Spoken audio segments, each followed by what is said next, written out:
وصحبه أجمعين ومن تبعهم بإحسان إلى يوم الدين أما بعد بسم الله الرحمن الرحيم وعن طلحة ابن عبيد الله رضي الله عنه قال جاء رجل إلى رسول الله صلى الله عليه وسلم من أهل نجد ثائر الرأس نسمع دوي صوته ولا نفقه ما يقول حتى دنا من رسول الله صلى الله عليه وسلم فإذا هو يسأل عن الإسلام فقال رسول الله صلى الله عليه وسلم 5 صلوات في اليوم والليلة قال هل علي غيرهن قال لا إلا أن تطوع فقال رسول الله صلى الله عليه وسلم وصيام شهر رمضان قال هل علي غيره قال لا إلا أن تطوع قال وذكر له رسول الله صلى الله عليه وسلم الزكاة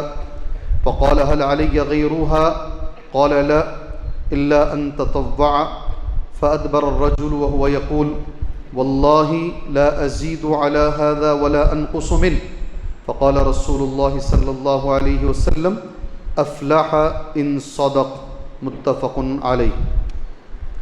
حضرت طلحہ بن عبید اللہ رضی اللہ عنہ سے مروی ہے، وہ کہتے ہیں ایک آدمی اللہ کے رسول صلی اللہ علیہ وسلم کے پاس نجد سے آیا، اہل نجد سے آیا، ثائر الرأس، سر کے بال پراگندہ تھے، ہم اس کی آواز کی بھن بھناہٹ کو سن رہے تھے مگر وہ کیا بول رہا ہے ہمیں سمجھ میں نہیں آ رہا تھا۔ حتی دنا من رسول اللہ صلی اللہ علیہ وسلم، یہاں تک کہ وہ اللہ کے رسول کے قریب ہوا، اس نے اللہ کے نبی سے ایک سوال کیا، کہا اسلام کیا ہے بتائیے۔ اللہ کے رسول صلی اللہ علیہ وسلم نے کہا 5 صلوات فی اليوم واللیلہ، دن اور رات میں 5 نمازیں ہیں۔ اس نے دوبارہ سوال کیا اس کے علاوہ بھی ہیں؟ آپ نے کہا نہیں، اللہ یہ کہ تم نفل پڑھنا چاہو تو پڑھ سکتے ہو۔ پھر اللہ کے نبی نے کہا صلی اللہ علیہ وسلم رمضان کے روزے؟ اس آدمی نے دوبارہ پوچھا اس کے علاوہ بھی روزے فرض ہیں؟ قال لا، اللہ کے نبی نے کہا نہیں، اللہ یہ کہ تم نفل روزہ رکھنا چاہو تو رکھ سکتے ہو۔ اس کے بعد اس کے سامنے اللہ کے نبی صلی اللہ علیہ وسلم نے زکوٰۃ کا تذکرہ کیا۔ اس نے دوبارہ پوچھا کیا اس کے علاوہ بھی کوئی اور فرض ہے؟ آپ نے کہا نہیں، اللہ یہ کہ تم نفل دینا چاہو۔ فأدبر الرجل، آدمی واپس جانے لگا اور اس کی زبان پر یہ جملہ تھا واللہ لا ازید علی هذا ولا انقص، نہ میں زیادہ کروں گا نہ میں کم کروں گا۔ اللہ کے نبی نے کہا افلح ان صدق، اگر یہ سچ بول رہا ہے تو یہ کامیاب ہے۔ اس حدیث کو امام بخاری رحمہ اللہ نے کتاب الایمان میں اور امام مسلم رحمہ اللہ نے انہوں نے بھی کتاب الایمان میں اس حدیث کو پیش کیا ہے۔ محترم دوستو، مکمل حدیث اور اس کا ترجمہ میں نے پڑھا ہے آپ کے سامنے، ایک حدیث، اور پہلے بھی ہم یہ حدیث کو سنے ہیں مگر آج جیسے میرا وعدہ تھا 2 درس زکوٰۃ پر مجھے انشاءاللہ آپ کے سامنے دینا ہے، 1 درس اعتکاف پر دینا ہے، 1 درس آخری عشرے کی اہمیت فضیلت لیلۃ القدر پر دینا ہے۔ اس کے ساتھ یہ دروس کا سلسلہ اس سال کے لیے بعد نماز فجر ختم ہو جائے گا انشاءاللہ۔ میں نے جو ابھی حدیث پڑھی ہے، راوی حدیث طلحہ بن عبید اللہ ہیں، آپ نے ترجمہ غور سے سنا، الحمدللہ کئی باتیں سیکھنے کو ملتی ہیں۔ پہلی بات، اللہ کے نبی صلی اللہ علیہ وسلم سے سوال کر کے صحابہ کرام معلومات حاصل کرتے تھے۔ علم حاصل کرنے کا ایک طریقہ ہے سوال کر کے جواب دینا۔ آپ کئی حدیثیں سنیں گے، ایک نہیں، انشاءاللہ 100 حدیثیں ملیں گی آپ۔ اس طریقے سے علم حاصل کرنے کا طریقہ جو ہے سوال کرنا، جواب، یہاں تک کہ صحیح بخاری کی آپ جو دوسری حدیث ہیں، حضرت عمر ابن خطاب راوی حدیث ہے نا، اس میں بھی یہی ہے، حدیث جبرائیل آئے، سوال کیے اسلام کیا ہے، ایمان کیا ہے، احسان کیا ہے، قیامت کب آئے گی، پھر جوابات لیے۔ تو ایک طریقہ یہ ہے کسی بھی چیز کا علم حاصل کرنے کے لیے اسے سوال و جواب کی شکل میں لے کر آ جاؤ، وہ علم حاصل کرنا آسان ہو جائے گا۔ الحمدللہ، اللہ کا شکر ہے ہم وہ چیز ہمارے درسوں میں کر رہے ہیں۔ ہو سکتا ہے کسی کو کیوں یہ بار بار سوالات کرتے ہیں، انہی حدیثوں کی روشنی میں بھائی، انہی حدیثوں کی روشنی میں ہم یہ کرنے کی کوشش کرتے ہیں. ٹھیک ہے 100 علماء میں 90 پر 9 نہیں کر رہے ہیں, تو ایک تو کر رہا ہے کم سے کم, اس کو تو لے لو. جو نہیں کر رہے ہیں ٹھیک ہے, اس کو کیا کریں گے آپ؟ صحابی سوال کر رہے ہیں, اللہ کے نبی جواب دے رہے ہیں. سوال کیا ہے؟ اللہ کے نبی اسلام کیا ہے؟ آپ جانتے ہیں اللہ کے نبی نے اسلام بولنا شروع کیا, کہ 5 نمازیں پڑھو دن اور رات میں. اب ان کا سوال صحابی کا دیکھو, اور زیادہ پڑھنا کیا, اور زیادہ بھی ہیں؟ کہا نہیں, بس 5 ہی نمازیں فرض ہیں. کتنی ہیں؟ 5. وطر کیا ہے؟ فرض ہے, واجب ہے, سنت ہے, کیا ہے؟ بڑا عقیدہ ہے اس میں, ایسے گزر مت جاؤ حدیث سے. نمازیں کتنی فرض ہیں؟ 5. اور اللہ کے نبی نے یہ بھی کہا ہے فرض نماز کے لیے اگر اقامت ہو جائے تو کوئی بھی نماز نہیں ہے اس وقت میں, کوئی نماز نہیں ہے دنیا میں فرض نماز. کلیئر جملہ ہے نبی کا, اذا اقیمت الصلاۃ فلا صلاۃ الا المکتوبہ. کلیئر ہے, جب اقامت ہو جائے کوئی نماز نہیں ہے سوائے وہ فرض نماز کے. آپ کھڑے بھی ہیں, سلام پھر کے توڑ دیجئے, آ کے شامل ہو جائیے. سمجھ گئے آپ یہ جملہ؟ اللہ کرے ہمیں سمجھنے کی توفیق عطا فرمائے. فجر کی نماز کو لوگ آتے ہیں, امام دوسری رکعت میں ہے, پھر بھی پیچھے کھڑ کے سنت پڑھ رہے ہیں. کون سی فرض ہے؟ یہ فرض ہے یا وہ فرض ہے؟ مذاق ہے دین کا بھائی, دین کا مذاق ہے. آپ نماز پڑھ رہے ہیں اور نماز میں فرض اللہ کے نبی کی حدیث نہیں ہوتی تو بات الگ ہے, حدیث بھی موجود ہے اقامت کے بعد کوئی نماز نہیں. اللہ ہمیں عمل کی توفیق عطا فرمائے. جی ایسا کان پکڑتے ہیں, ایسا کیا کیا کی دلیل لا کے ثابت کرتے ہیں اسے. اللہ صاف دین کو صاف طریقے سے سمجھنے کی توفیق عطا فرمائے. وطر کیا ہے؟ واجب ہے, سنت ہے یا فرض ہے؟ کیا ہے وطر؟ واجب ہے. واجب اور فرض میں کیا فرق ہے؟ جی میں کل بھی بہت زور زور سے بولا, درس میں بیٹھو, درس میں بیٹھو, درس میں بیٹھو. یہ بھی کسی کو برا لگے گا. لوگوں کو سنجیدگی بہت پسند ہے. سنجیدگی کا مطلب خاموش آؤ, درس دو, کتاب بند کرو, سیدھے نکل جاؤ.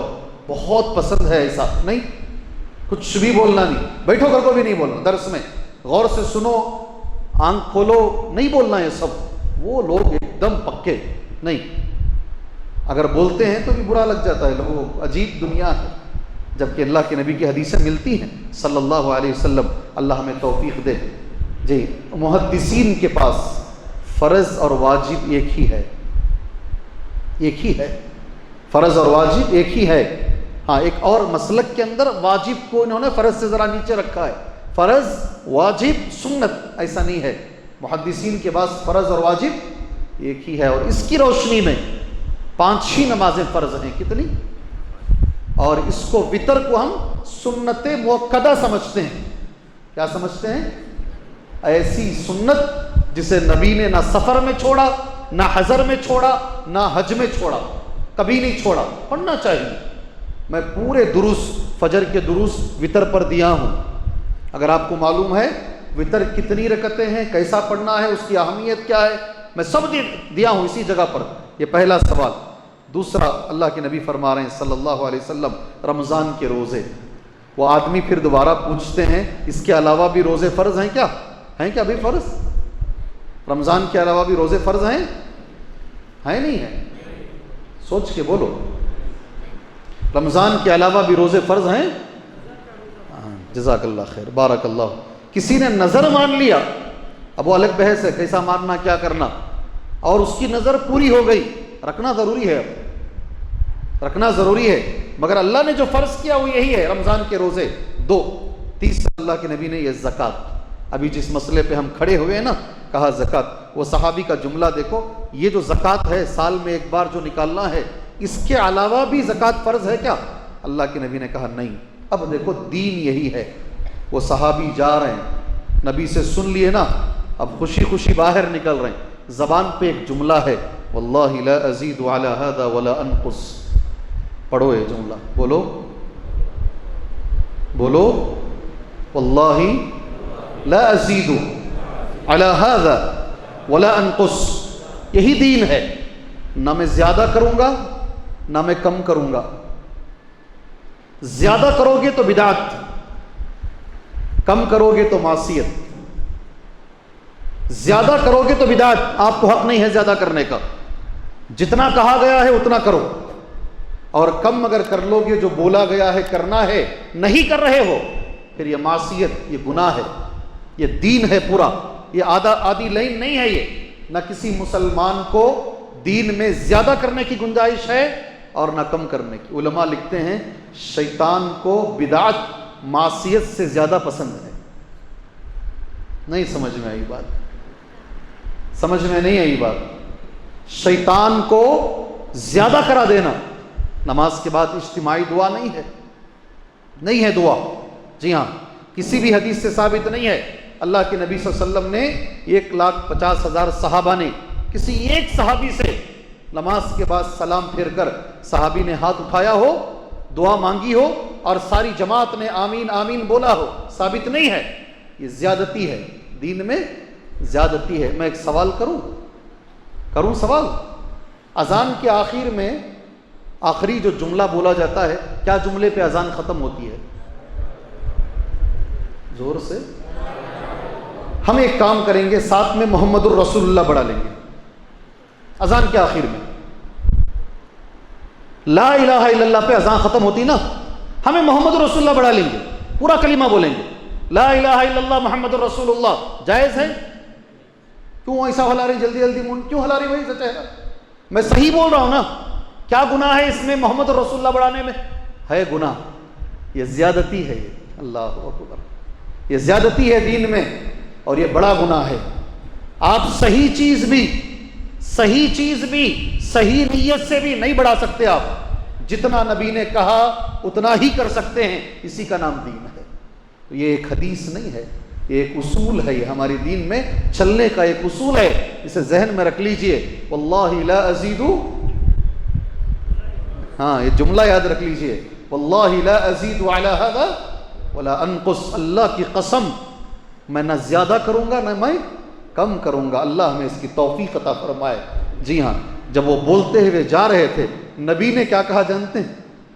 وہ شخص کو دیکھ کر نبی نے، یہ بڑا جملہ ہے، افلح ان صدق. اگر وہ سچ بول رہے ہیں وہ کامیاب ہیں. نبی گارنٹی دے رہے ہیں اگر وہ سچ بول رہے ہیں کامیاب ہیں. میرے محترم دوستوں، حدیثیں بہت اہم ہیں. ہر حدیث میں ایک سبق اللہ نے رکھا ہے. آج مجھے جو اس میں بولنا ہے وقت لے کر آپ کے سامنے، وہ زکوٰۃ ہے. کیا بولنا ہے؟ زکوٰۃ. زکوٰۃ کا اردو معنی کیا ہے؟ میں نے کئی بار بولا، بار بار ایک ہی موضوع پر درس میں نہیں دینا چاہتا، آپ بھی بیزار ہو جاتے ہیں. ایک ہی چیز کو ہر سال مولوی صاحب بولتے ہیں، اس لیے ہر سال کچھ نئی چیزیں محنت کر کے بولنے کی کوشش کی جاتی ہے. آخر میں اور پہلے ایک دو درس بول دیتے ہیں تاکہ وقت کے لحاظ سے بات ہو جائے. زکوٰۃ پاکی، کیا معنی ہے اس کا؟ پاکی. زکوٰۃ کا معنی، زکوٰۃ کا ایک اور معنی نمو، بڑھنا. زکوٰۃ کے دو معنی، ایک معنی کیا ہے؟ پاکی اور صفائی. الحمدللہ قرآن مجید کہتا ہے یہ زکوٰۃ کتنا بڑا جملہ ہے. ہمارے مال کو صاف کرتا ہے، ہمارے بدن کو صاف کرتا ہے، ہمارے اندر کے آنے والی بیماریوں کو صاف کرتی ہے. بار بار بولتا ہوں، جب چھوٹی مسجد تھی، ہماری مسجد تھی نا، اس وقت بھی بولا تھا میں، جو لوگ زکوٰۃ نہیں نکالتے نا، اللہ کو معلوم ہے نکالنا، اللہ کو معلوم ہے. گاڑی سے جا رہے تھے، خالی گر گئے، زیادہ کچھ نہیں ہوا. اور جب بل دیکھتے ہو نا سمجھ میں آئے گی بل. ہمارے ایک اچھے ساتھی ہیں، میں اللہ سے دعا کرتا ہوں اللہ ان کی طرح ہمیں زکوٰۃ نکالنے کی توفیق عطا فرمائے. اللہ نے نوازا ہے، نکال رہے ہیں. پھر ایک جملہ بولے، ہماری کمپنی کا کیس سپریم کورٹ میں گیا، میرے ساتھ بڑے بڑے دھرندر، بڑے بڑے لوگ تھے، سب کی فائل اٹھا کے جج نے ایسا پھینک دیا اور میری فائل کو اٹھا کے تعریف کیا. بولا مسلمانوں میں کم لوگ ہیں جو ایسا مینٹین کرتے ہیں، تمہیں دیکھ کر مجھے بہت خوشی ہو رہی ہے. کہا میری فائل ان سے خراب تھی، وہ مجھ سے اچھا مینٹین کیے، بڑے بڑے منسٹر ہیں وہ، مگر مجھے اللہ نے جو یہ کامیابی دی، میں زکوٰۃ صحیح نکالتا تھا، اس لیے اللہ نے وہ جو سورس آف انکم ہے اللہ نے اسے بند ہونے نہیں دیا. جی صحیح سے نکالیے زکوٰۃ. دیکھیے زندگی میں اللہ کیسی اللہ تعالیٰ خیر و برکت رکھتا ہے، آپ دیکھیے گا انشاءاللہ. یہ زکوٰۃ کے تعلق سے اس کی اہمیت کیسے معلوم کریں؟ 5 چیزیں دماغ میں رکھ لیجیے، جلدی میں ختم کرتے ہیں. اس کے بعد آج کا درس ختم کر لیتے. کسی کے بھی اوپر زکوٰۃ فرض ہے 5 چیزیں ہونی چاہیے. کتنی؟ انگلی پر گن لیجیے. نمبر 1 حد نصاب. کیا چیز؟ حد نصاب. کیا معنی حد نصاب کا؟ جو مال ہمارے پاس ہے، پیسہ یا جو سونا ہمارے پاس ہے یا جو چاندی ہمارے پاس ہے یا جو بھی اس کے علاوہ ہے، اللہ کے نبی نے ایک لمٹ بتائی ہے، اس کے نیچے زکوٰۃ نہیں ہے. وہ لمٹ کو پہنچ گئے تو زکوٰۃ ہے. سونے میں 80 پر 6 گرام، 80 پر 6 گرام. کچھ تو بولو. 80 پر 5 گرام. چاندی میں 600 گرام. پیسوں میں کیا ہے جی؟ سونا سمجھ میں آ رہا ہے، چاندی سمجھ میں آ رہا ہے، نصاب ہے یہ. آج کا درس یہاں ختم کریں گے انشاءاللہ. کل پھر کنٹینیو کریں گے اسے انشاءاللہ. 15 منٹ تقریباً ہمارے ہو چکے ہیں. ختم کر لیں آج کا درس انشاءاللہ. ربی کچھ تو بولیے. آج کا یہاں ختم کر لیں گے. کل دوبارہ ایک درس اور دوں گا میں انشاءاللہ زکوٰۃ کے موضوع پر. 2 درس، سال میں 2 کافی ہے. بیچ میں کوئی پورے سال میں کبھی سنتے ہیں زکوٰۃ کا درس؟ کوئی نہیں دیتا. صرف رمضان میں ایک ہی تھوڑا یاد کرتے ہیں، اور وہ بھی پورے رمضان میں 2 درس. اور یہ بھی نہیں ہوا تو پھر فائدہ کیا ہے بولیے جی؟ حد نصاب یہ پہلی چیز. یہاں سے دوبارہ انشاءاللہ کل ہم ہمارا درس دوبارہ شروع کرتے ہیں. 5 باتیں ہیں، اگر وہ ہمارے اندر آ گئی سمجھ لو ہمارے اوپر زکوٰۃ فرض ہو گئی. اللہ سے دعا کرتے ہیں اللہ تبارک و تعالیٰ کہنے سے زیادہ، اللہ سننے سے زیادہ ہمیں اللہ عمل کی توفیق عطا فرمائے. اللہ ہمارے مالوں کو صاف فرمائے، اللہ ہمارے بدنوں کو صاف فرمائے، اللہ ہماری روح کو صاف فرمائے، اللہ ہمارے نفوس کو صاف فرمائے، اللہ ہماری بیماریوں کو صاف فرمائے، اللہ مجبوروں کی مجبوری دور فرمائے، پریشان حال لوگوں کی پریشانی دور فرمائے. آمین. وصلی اللہ علی النبی الکریم. السلام علیکم ورحمۃ اللہ وبرکاتہ.